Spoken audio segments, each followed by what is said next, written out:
ஏன் கேக்குற? லைட் ஒழுங்கா போடலன்னா ஏன் கேக்குற? அதான் காசு கொடுத்துட்டு 500 ரூபா ஓட்டுக்கு. இதுதான் உங்களோட கேள்வி. அரசு மருத்துவமனையில் நல்ல மருத்துவம் இல்ல.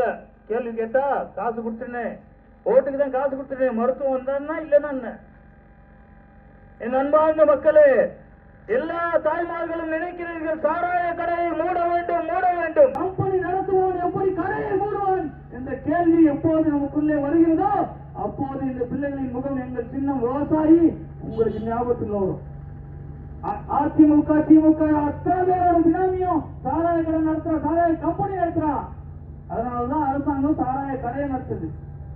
தெருவெல்லாம் கஞ்சா, 20 வயசு பசங்க கஞ்சாவை குடிச்சுது கல்ல தூக்கி தலையில போட்டு செத்து போறா. மனவன எல்லாம் ஏன் வேகமா போனேன்னு கேட்டவன கல்லா வச்சு கொல்லானா இல்லையா? காரணம் காவல்துறை சொல்லுது கஞ்சா போதையில செஞ்சுட்டானு. கஞ்சா எங்க விக்குது? அதை வாங்கி பயன்படுத்துகிற அத்தனை பேருக்கும் தெரிந்து கஞ்சா. என் குழந்தைகள் இந்த நிலத்தில் தைரியமா சுதந்திரமா நடந்து போக முடியுமா? 3 வயசு குழந்தையில இருந்து 60 வயசு ஆயா வரைக்கும் இங்க பாதுகாப்பு இல்ல. பாலியல் வன்கொடுமை காரணம் கஞ்சா போதை. மக்களுக்கு என்ன வேணும்? நம்மளை சுத்தி போது பெரிய பெரிய ரோடு போது, பெரிய பெரிய ரோடு போறதுக்கு காசு இருக்கு. என் வீட்டு தெருவை ஒழுங்காக போடுவதற்கு காசு இல்லைன்னு அவன் சொல்றானே, நீங்க நம்பிட்டு மறுபடியும் வாக்கு போடுறீங்களே? எல்லா நாடுகளையும் கை கூப்பி அழைத்து ஓடி வாருங்கள், மனித அடிமைகளை மண்ணிலே இருக்கிறார்கள், கொடுக்கிற சம்பளத்தை கொடுங்கள், சொல்லும் நேரம் வரை வேலை செய்வான்னு நம்மள இந்த கார்பரேட் கம்பெனிகளுக்கு அடிமையாக்கிட்டு இந்த அரசு எப்பயாச்சும் பால் விலையை ஏற்றிட்ட, முட்டை விலையை ஏற்றிட்ட, பருப்பு விலையை ஏற்றிட்ட, வெள்ளை விலை ஏறிச்சு, சக்கரை விலை ஏறிச்சு, என் பிள்ளைங்களுக்கு நல்ல சம்பளத்தை கொடுங்க ஒரு தலைவர் ஒரு முதலமைச்சர் இந்த நிலத்தில் கேட்டிருப்பானா? கேட்க மாட்டான். ஏன்? நம்ம மேல அக்கறை இல்லை. ஒரே ஒரு அக்கறை தான் அவனுக்கு. என் அன்பு மக்களே, 5 ஆண்டுகளுக்கு ஒரு முறை நம்மிடம் வாக்கை வாங்க வேண்டும் என்கிற ஒரே அக்கறை தான். வேற ஒரு மயிரும் இல்லை, வேற ஒண்ணும் இல்லை.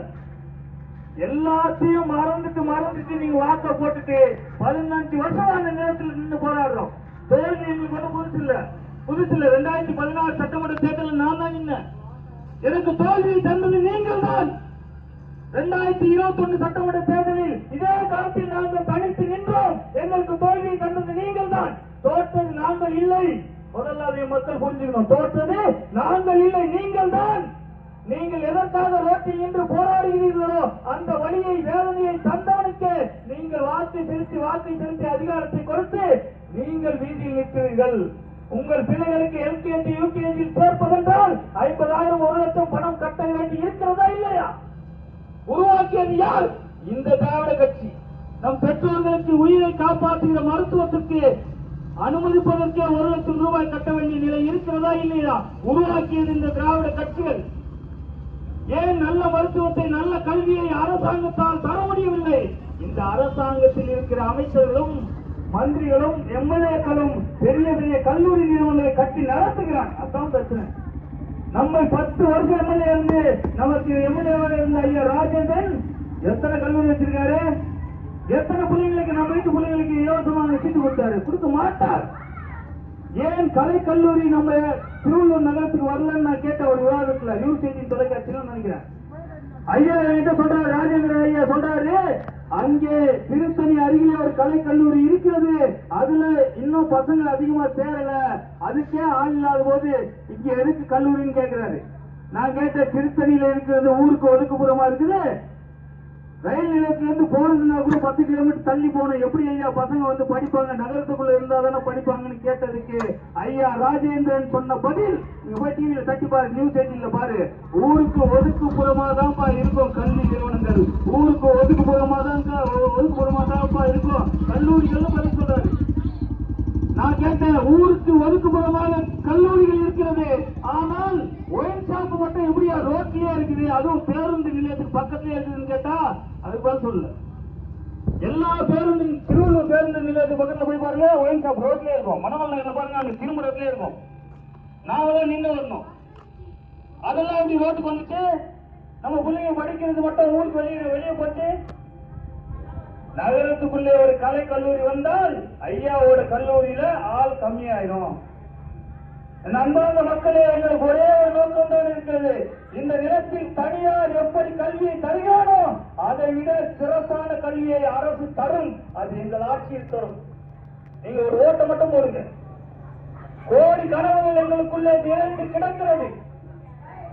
உலகத்திலே வெறும் பாலைவன நாடுகள் எல்லாம் உலக வல்லரசு நாடாக மாறிவிட்டது.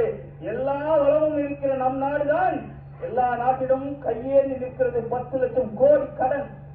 தமிழ்நாட்டுக்கு 10 லட்சம் கோடி கடன். ஆனால் 6800 கோடியை எல்லாருக்கும் 5000 ரூபாய் மாசம்.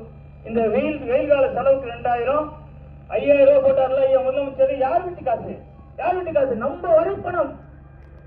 5000 ரூபாய் எப்படி மறைச்சு ஓடி வந்துச்சு? 2000 ரூபாய் வெயில் காலத்துக்கு செலவுக்கு எப்படி ஓடி வந்துச்சுன்னா தேர்தல் வந்துருச்சு. தேர்தலுக்கு காசு கொடுப்பது முன்னாடி எல்லாம் இவங்க அடிச்ச கொள்ளையில கொடுத்திருந்தானுங்க. இப்போ கவர்மெண்ட் கஜானால இருந்து எடுத்து கொடுக்குறானுங்க. தைரியமா கொடுக்குறானுங்க. காரணம் என்ன பண்ண என்ன சொன்னாலும் செஞ்சா என்ன செய்யலன்னு என்ன? கடைசி நேரத்தில் 500 1000 தூக்கி போட்டா இந்த மக்கள் ஓட்டு போட்டுன்ற அந்த எண்ணம். நம்மை இழிவாக நினைக்கிற இவர்களை உங்கள் வாக்கு என்ற ஆயுதத்தால் அடித்து விரட்டுங்கள். உங்கள் வாக்கு ஒரு வாக்கு தானே, என்ன பண்ணிடணும்னு நினைக்காதீங்க. ஒவ்வொரு துளியும் தான் பெரும் வெள்ளமாக மாறும். உங்கள் ஒவ்வொரு வாக்கும் தான் இந்த எளிய பிள்ளைகளுக்கான வெற்றியை தரும் என்பதை நம்பி வாக்கு செலுத்துங்க. நாங்க எப்படி நம்பி நிற்கிறோங்கள? நீங்கள் தொடர்ச்சியாக எங்களை தோற்கடித்த போதும் 50 சீட்டுக்கும் 500 கோடிக்கும் இந்த திமுக அதிமுகவும் எங்களை விலைபேசிய போதும் இந்த நிலத்தில் மண்ணுக்கும் மக்களுக்குமாக உழைக்க வந்த நாம் இவர்களிடத்திலே சரணடைய